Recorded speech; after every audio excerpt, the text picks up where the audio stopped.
오늘은 예수님의 겸손이라는 제목으로 은혜를 나누려고 합니다. 우리 한번 따라합니다. 예수님의 겸손. 우리 옆 사람 이렇게 보시면서요, 겸손하게 삽시다. 이렇게 이걸 부드럽게 말해야지 조금 억양이 높아지면 이상해집니다. 겸손하게 살아라 이런 말 의미로 되면 안 되고, 저도 겸손하게 살겠습니다. 당신도 겸손하게 살아서 우리 좋은 세상을 만듭시다. 인생이 여러분 피곤해지는 거 보면 그 교만한 인간들 때문에 피곤해집니다. 다 잘났다고 하는 사람들 때문에 피곤해집니다.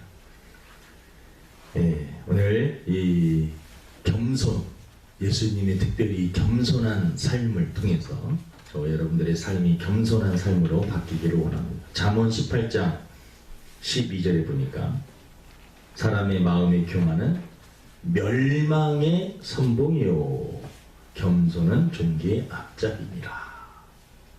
교만하면 멸망한다, 망한다. 교만하면 결국 망하는 거예요. 겸손한 자를 하나님이 높여주십니다. 교만은 스스로 높은 자리에 올라가려고 발버둥 치는 것입니다. 겸손한 자는 하나님이 높여주십니다. 그러니까 우리가 인생을 살면서 눈에 보이는 것만 생각을 하면 발버둥 치며 올라가야겠지만 또 보이지 않는 세계가 있음을 우리가 알아야 됩니다. 하나님께서는 결국은 겸손한 자를 높여주시고 사용하여 주신다라는 것입니다. 겸손이라는 것은 타인을 존중하고 자신을 낮추는 그러한 자세, 이런 것을 겸손이라고 합니다. 많은 사람들은 타인을 낮추고 자신이 높여지려고 하는 것이 세상의 원리입니다. 세상에서의 교육은 공부 많이 해서 훌륭한 사람 돼서 누구보다도 높이 올라가라, 이것이 세상의 논리입니다. 기독교의 원리는 누구보다도 낮아져라, 그래서 너는 가난하게 살고 너는 부족하게 살고 이러한 논리가 아니라 너는 하나님께서 주신 달란트대로 최선을 다해서 열심히 해서 세상에서 성공하라는 겁니다. 하지만 그 성공으로 자기 자신을 높이는 일에 사용하지 말고 많은 사람들을 도와주며 많은 사람들에게 베풀며 많은 사람들에게 유익을 주며 살라는 것입니다. 사람들이 착각하기를 겸손하라고 하면 무조건 가난할지라는 건가, 다른 사람에게 굴복하면서 복종하면서 그냥 다른 사람의 밑에서만 살아야 되는가, 이렇게 생각할 수 있는데, 겸손이라는 것은 정말 능력 있는 자가 하는 행위입니다. 여러분, 오늘 예수님께서 우리들에게 겸손에 대해서 말씀을 하셨습니다. 예수님의 겸손은 뿌리부터, 그 시작부터 예수님은 겸손으로 시작하셨고, 예수님의 삶 자체가 겸손이셨고, 예수님의 끝도 겸손함으로 끝나셨습니다. 예수님은 그 뿌리가 하나님이셨습니다. 빌립보서 2장 6절에 보니까 그는 근본 하나님의 본체시나 하나님과 동등됨을 취할 것으로 여기지 아니하시고, 예수님 그분 자체가 하나님이십니다. 높이 높이 계신 하나님과 동등하신 분이라고 표현을 하지만 그분 자체가 하나님이셨습니다.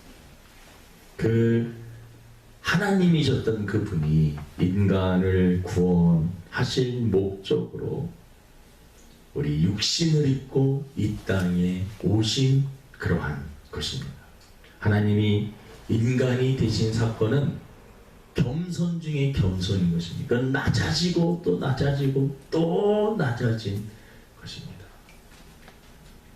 그러니까 예수님의 출발, 바로 하나님이셨던 그 우리 인간을 구원하시기 위한 하나님의 낮아지심의 출발, 하나님이셨던 분이 인간으로 오신 이 성육신 사건, 인카네이션이 성육신이라는 단어인데, 카네이션은 원래 카오스라고 하는 우주라는 뜻, 인이라는 것은 영어로 뭐뭐 안으로라는, 우주 안으로, 지구 안으로 인간 안으로, 인간 세계 속으로 하나님이신 그분이 인간의 형상을 입고 오셨다. 낮아지고 낮아지고 또 낮아지고, 양보 양보 또 양보, 계속해서 양보, 낮아지고 낮아져서 인간까지 되신 것입니다. 이것이 바로 예수님의 겸손의 뿌리인 것입니다. 예수님은 또한 누가복음 2장 7절에 보니까 첫 아들을 낳아 강부에 싸서 구유에 누였으니 이는 여간에 있을 곳이 없음이로라. 여간에 있을 것이 없다라는 것은 방이 손님들이 많아서 여간에 자리가 없을 수도 있지만, 요셉과 마리아가 가난하여서 여간을 얻을 수 있는, 아이를 낳을 수 있는 그러한 처지가 못 되었던 가난한 그러한 집일 가능성이 높습니다. 여러분, 구유라고 하는 그 단어를 찾아보니까, 제가 그 단어를 설교 준비하면서 찾아보니까 소나 말이나 가축에게 먹이를 담아주는 그릇입니다. 그러니까 이 소나 말이 먹도록 길게 나무로 이렇게 해갖고요, 동그랗게 가운데 있고 거기다가 먹이를 주는, 그리고 남의 밑에 받침대가 있는 말구유, 말이 밥을 먹는 말 밥통입니다. 예수님께서 거기서 탄생하신 것입니다. 만왕의 왕이신 분이 인간으로 오시는 것도 너무나 낮아진 사건인데, 정말 가난한 사람들도 여러분 말구유 거기서 낳지는 않습니다. 하지만 예수님은 가장 천하고 가난하고 부족한 그곳에서 시작을 하시는 것입니다. 예수님은 출발부터 낮은 곳에서 출발하셨습니다. 예수님께서 탄생하신 베들레헴이라는 것도 아주 작은 동네입니다. 어디서 지금 우리 예수님 때문에 베들레헴이라고 하는 그러한 지역을 잘 알지만, 예수님이 태어나시기 전에 베들레헴은 이름도 없고 알려지지도 않은, 사람들이 베들레헴이 어디야? 그런 동네가 있어 할 정도로 작고 초라한 곳이 베들레헴입니다. 성지 순례를 가면서 나사렛이라는 동네를 가보았습니다. 지금은 어느 정도 이렇게 건물들도 있지만, 이 가이드의 이야기를 들어보면 나사렛이라는 동네는 가난한 사람들이 모여 사는, 지금 우리나라 같으면 정말 가난하고 가난한 사람들이 모여서 살고 있는, 집이 없어서 대강나무로 천막으로 만들어 놓은 그러한 사람들이 사는 곳이 바로 나사렛이었다. 가난한 동네였습니다. 그곳에서 예수님은 어린 시절을 보내신 것입니다. 그러니까 우리 예수님은 첫 출발부터 말 구유에서, 그리고 베들레헴이라고 하는 정말 작은 그러한 마을에서, 나사렛이라고 하는 가난한 지역에서 예수님은 출발하신 것입니다. 예수님이 능력이 없어서가 아니라, 그 신분이 모자라서가 아니라, 여러분, 그분은 우리들에게 출발부터 사실은 겸손이라고 하는 것을 보여주신 것입니다. 예수님께서 삶을 사시면서 33년 동안 우리 인간으로 생활하셨는데, 33년 동안 살면서 예수님께서 겸손에 대해서 많은 말씀들을 하셨고, 대표적인 겸손에 대해서 실몸으로 보여주신 사건이 다른 것이 아니라 바로 제자들의 발을 씻겨주신 그러한 사건입니다. 요한복음 13장 4절부터 쭉 보면은요, 저녁 잡수시던 자리에서 일어나 겉옷을 벗고 수건을 가져다가 허리에 두르시고 이에 대야에 물을 떠서 제자들의 발을 씻으시고, 발은 누가 씻겨주냐면 종이 주인을 씻겨주는 행위입니다. 낮은 사람이 높은 사람에게 행하는 행위가 발을 씻어주는 행위입니다. 그런데 예수님이 갑자기 제자들의 그 발을 씻겨주는 것입니다. 발이라는 게 뭡니까? 하루 종일 다니고 그러면 땀이 나고 냄새도 날 수 있는 것, 그리고 그것을 닦아준다, 씻어준다, 이 자체가 대단히 낮아지고 또 낮아지는 그러한 섬김의 모습인 것입니다. 베드로가요, 예수님께서 발을 씻어 주시려고 하니까 베드로가 그래도 상식적으로 말합니다. 주여, 주께서 내 발을 씻으시나이까? 예수께서 대답하여 이르시되 내가 하는 것을 내가 지금은 알지 못하나 이후에는 알리라. 베드로가 이르되 내 발을 절대로 씻지 못하시니이다. 예수께서 대답하시되 내가 너를 씻어주지 아니하면 내가 나와 상관이 없느니라. 시몬 베드로가 이르되 주여, 내 발뿐 아니라 손과 머리도 씻어 주옵소서. 예수께서 이르시되 이미 목욕한 자는 발밖에 씻을 필요가 없느니라. 온몸이 깨끗하니라. 물론 이 부분은 여러 가지로 해석할 수 있습니다만 겸손의 차원에서 보면 예수님께서는 제자들에게 지금 겸손을 몸소 실천하고 계신 것입니다. 입으로만 하는 겸손이 아니었습니다. 몸으로 제자들의 겸손을 가르치셨습니다. 또 예수님의 겸손은 이 세례 요한에게 세례를 받은 것입니다. 세례라는 것은 어떤 의미가 있느냐? 죄인이 예수 그리스도를 영접함으로써 하나님의 자녀가 되었고 이 사람은 영생을 얻을 수 있는 자격을 얻은 것이다 라고 하나님과 사람 앞에서 공포하는 그러한 예식이 바로 이 세례이십니다. 그러니까 세례를 받는다는 그 자체가 사실은 예수님이 죄인이라고 하는 것을 인정하는 것입니다. 근데 예수님은 죄인이 아닙니다. 죄인이 아니신 분이 죄인이 행하는 그 예식을 행하는 그 자체가 죄인은 죄인을 구원하시기 위해서 죄인이 되신 것입니다. 그래서 이것 자체도 겸손인 것입니다. 마태복음 3장에 보니까 이때 예수께서 갈릴리로부터 요단강에 이르러 요한에게 세례를 받으러 왔으니 요한이 말려 이르되 내가 당신에게서 세례를 받아야 할 터인데 당신이 내게로 오시나이까? 예수께서 대답하여 이르시되 이제 허락하라. 우리가 이와 같이 하여 모든 의를 이루는 것이 합당하니라 하시니 이에 요한이 허락하는지라. 예수께서 세례를 받으시고 고운 물에서 올라오실새 하늘이 열리고 하나님의 성령이 비둘기같이 내려 자기 위에 임하시니 보시더니 하늘로부터 소리가 있어 말씀하시되 이는 내 사랑하는 아들이요 내 기뻐하는 자라 하시니라. 여러분, 예수님께서 세례를 받으셨다는 것은 영적인 의미에서 엄청난 겸손인 것입니다. 죄가 없으신 분이 죄인임을 또 죄인을 구원하시기 위해서 제 자리에 가신 것입니다.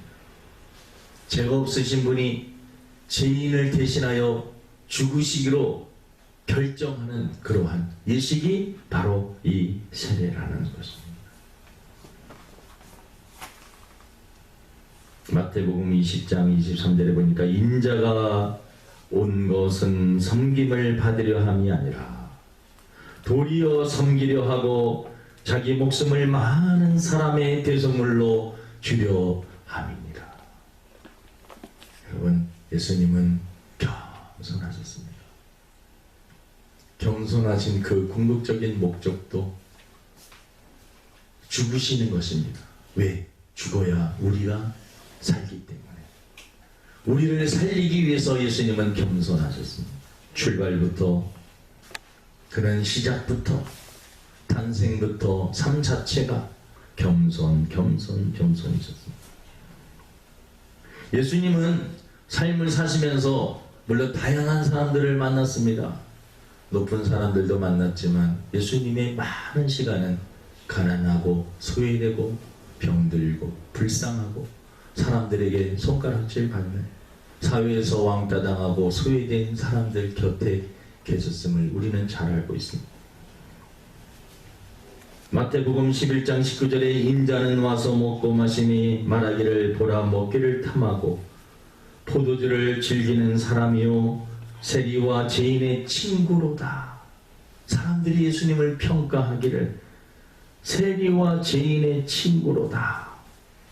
여러분, 그 당시에 세리는 죄인 중에 괴수라고 할 정도로 이 가장 큰 나쁜 놈들이 세금을 걷는 놈들이다 라고 하는 그러한 문화, 그러한 시대에 살았다. 근데 그 세리들과 같죠. 삭개오와 같이 식사를 하시러 그 집에 들어가는 모습들을 본 사람들, 야, 저 예수라는 사람 큰일 날 사람이다. 저 삭개오, 저 나쁜 놈, 우리들의 피와 모든 혈세를 그냥 다 빼돌려서 나쁜 놈이라고 하는 그러한 삭개오의 집에 들어가서 그의 대화, 그리고 그의 마음 만져주시고 그와 또 깊은 대화를 나누시며 그를 영적으로 치유하시고 바른 생각을 하게 하셨습니다.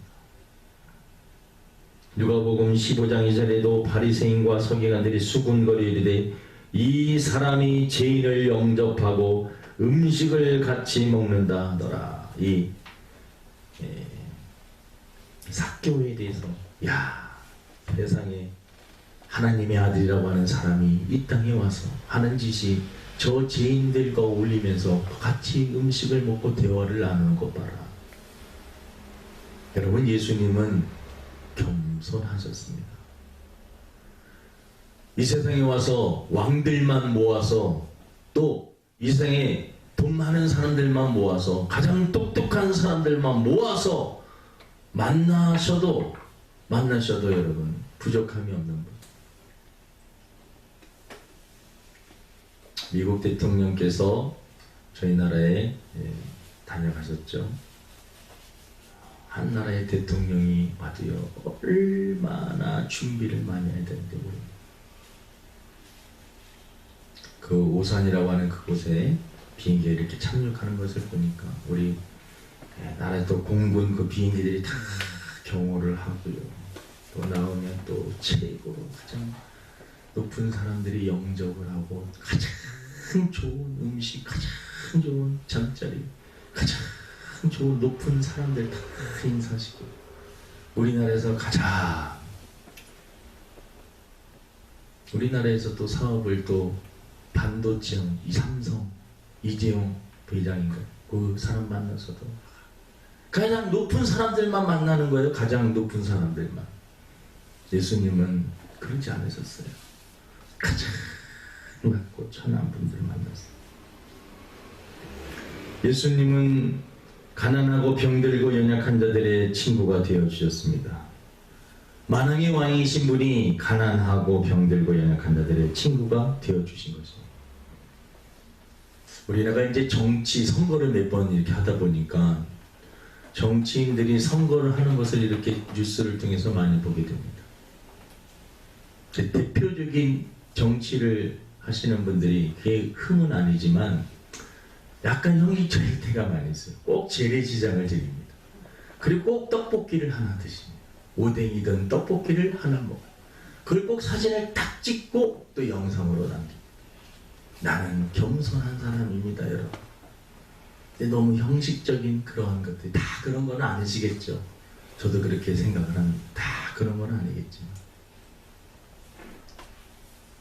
선거가 끝나면 5년 동안 재래시장을 다시 안 갑니다.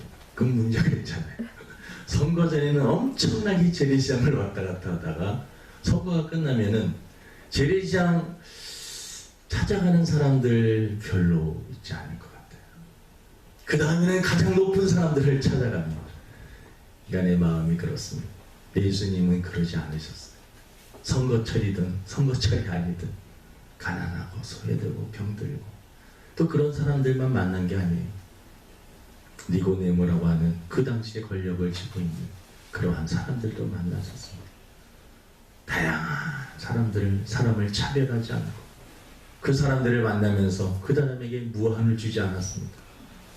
현장에서 걸린 여인을 보면서도 다른 사람들은 다 정죄하고 비판하고 더러운 인간이라고 하면서 돌로 쳐서 막 죽이려고 할 때 죄 없는 사람 있으면 돌로 쳐라. 예수님이 땅바닥에 뭔가를 이렇게 글씨를 썼는데 천국 가면 여러분 그거 물어보셔야 돼요. 그리고 알아봐야 됩니다. 예수님이 그때 뭐라고 쓰셨기에 사람들이 그 글씨를 보고 다 집으로 돌아갔을까?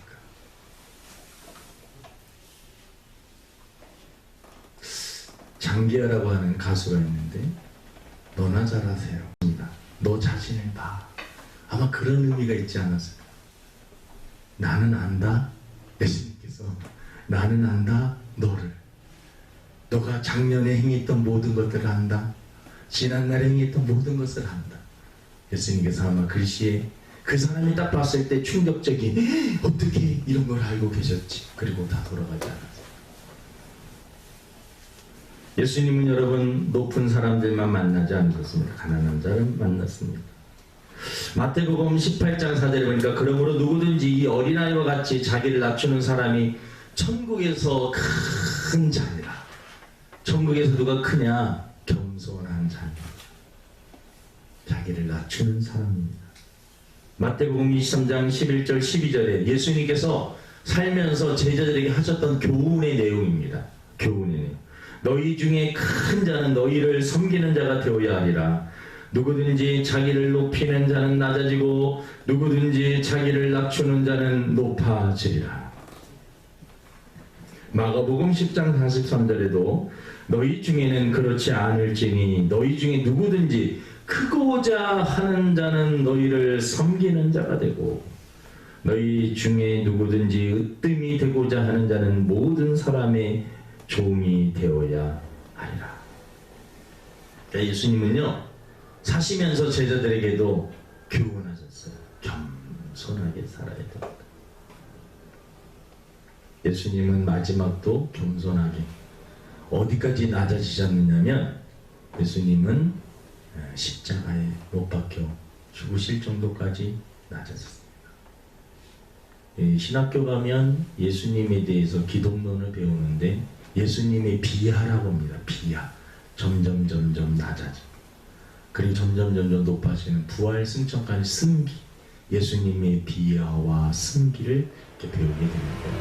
예수님은 끝까지 또한 그 십자가 지시기까지 낮아지고 낮아지셨습니다. 여러분 우리가 예수님에 대한 설교, 예수님은 겸손하셨던 분이구나 라고 이것으로 끝난다면 설교가 한 60점 정도 되는 겁니다. 이 말씀을 그럼 나는 어떻게 살 것인가? 당연하죠. 예수님처럼 예수님을 닮아서 겸손하게 살아야 됩니다. 에베소서 4장 2절 3절에 보니까 모든 겸손과 온유로 하고 오래 참음으로 사랑 가운데서 서로 용납하고 평안에 매는 줄로 성령이 하나 되게 하신 것을 힘쓰라. 모든 겸손과 온유. 이 겸손과 온유가 같이 따라다녀요. 온유는 좀 부드러운 마음입니다. 마음이에요. 마음. 따뜻한 마음. 딱딱한 마음이 아니라 부드러운 마음이 온유입니다. 부드럽고 따뜻한. 부드럽고 따뜻한 거 생각하면 여러분 어떤 게 생각나세요? 어머니의 품입니다. 어머니의 품같이 다른 사람들을 품어줄 수 있는 마음을 가지라는 것입니다. 그리고 겸손하라는 것입니다. 빌립보서 2장 3절에 보니까 아무 일이든지 다툼이나 허영으로 하지 말고 오직 겸손한 마음으로 각각 자기보다 남을 낮게 여겨라. 낮게라는 것은 높게라는 겁니다. 지읒이 아니라 시옷입니다. 낮게. 예? 다른 사람을 자기보다도 더. 이 출발은 어디에 있느냐면 하나님의 형상으로 만들어진 사람임을 우리가 인정해야 돼요. 다른 사람, 나 아닌 다른 사람도 나도 그렇지만 다른 사람도 하나님이 만드신 존재다. 장애를 가지고 있는 분들도 비록 부족하고 연약하고 우리 일반의 눈 속에는 정상적이지 않은 것처럼 보일 수 있지만 그 안에도 영혼을 가진 하나님의 형상을 닮은 인격체임을 우리가 알고 장애우들도 대해야 돼요. 이게 바로 하나님께서 우리들에게 겸손이라는 것을 가르쳐 주신 것입니다. 골로새서 3장 12절에 그러므로 너희는 하나님이 택하사 거룩하고 사랑받는 자처럼 긍휼과 자비와 겸손과 온유와 오래 참음을 어디 꼭 겸손과 오직도 따라다닙니다. 베드로전서 5장 5절 젊은 자들아 이와 같이 장로들에게 순종하고 다 서로 겸손으로 허리를 동이라. 하나님은 교만한 자를 대적하시되 겸손한 자들에게는 은혜를 주시느니라. 여러분, 오늘 겸손에 대해서 말씀을 들었습니다. 인생을 살면서 참 겸손하게 산다는 거 쉽지 않습니다. 네, 겸손한 자는, 예수님은요 능력이 없어서 겸손해진 것이 아닙니다. 능력이 있으셨던 분이 겸손하셨습니다. 우리 기독교인들, 우리 믿음의 사람들도 능력을 갖춰야 돼요. 능력을 갖추고 그리고 겸손하게 살아가야 될 줄로 믿습니다. 이 말씀을 붙잡고 삶 속에서 예수님처럼 겸손을 실천하며 살 수 있는 저와 여러분 되기를 주님의 이름으로 축원을 드립니다. 하나님 아버지, 예수님의 삶을 이렇게 추적해 보니 예수님은 뿌리부터 겸손이셨고 겸손을 실천하셨으며 겸손을 가르치셨고 끝까지 겸손하게 인생을 또 마감하시며 십자가에 우리를 위해서 죽으셨습니다. 제자들의 발을 씻겨주시고, 아버지 하나님, 우리들은 너무 높아지려고 또 다른 사람들보다 더 강해지려고 무진장 노력만 하지 하나님 겸손해지려고 하지는 못했습니다. 교만하면 결국은 멸망하게 되고 겸손하게 되면 하나님이 은혜를 베풀어 주시고 높여 주신다는 이 말씀 잘 마음에 새기게 하여 주시고 남은 생에 하나님 앞에 사람 앞에 겸손하고 온유하게 살아갈 수 있는 저희가 되게 도와주옵소서. 감사하며 예수님의 이름으로 기도드립니다. 찬송가 212장입니다.